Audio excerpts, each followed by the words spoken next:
most thing I hated in the world was to get bored. So I used to make my day busy anyway to not feel boredom. I used to make a specific time for each and everything to keep my day busy. Like, for example, playing video games for an hour maximum. I used to read, do my homeworks, and go to so many trainings. My days were crowded, but there was this question.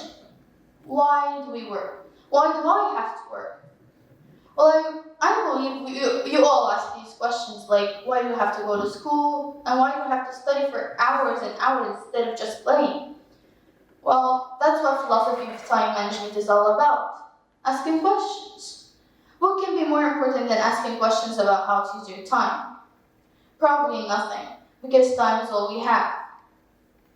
Time management is a concept that started out in philosophy a long time ago. Ancient philosophers were obsessed with this one very important question. How can we use our time in a way that makes our lives meaningful? Now modern books are all about tips and tricks and techniques of how to get more things done, how to be more productive, more efficient, and how to work faster. But that's not philosophy. Since philosophy is all about questions, here's a simple question we can ask. Why do we need to manage our time? Well, some people say it's because time is precious, very precious. But how precious is time? Actually, we value time because we have a lot of it. Another seemingly simple question we can ask is, can time really be managed? I was once told that time cannot be managed, and there's so much to do. For that, she quit her football training and never had time for her family.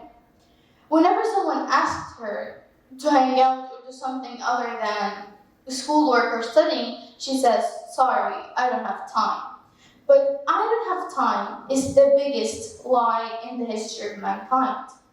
When we actually sometimes say, I don't have time to do X, Y, or Z, we mean I don't do X, Y, or Z because it's not a priority or because I don't want to. We have 168 hours a week. Let's say we go to school for 40 hours and sleep for 9 hours a day. That means 63 hours a week.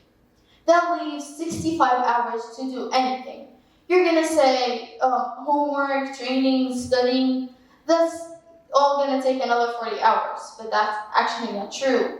You're not gonna stay studying for these whole hours without getting distracted or taking breaks in between.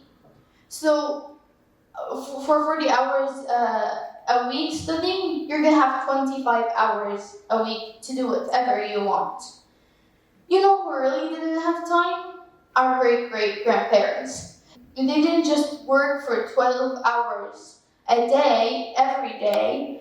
Everything back then was more time consuming.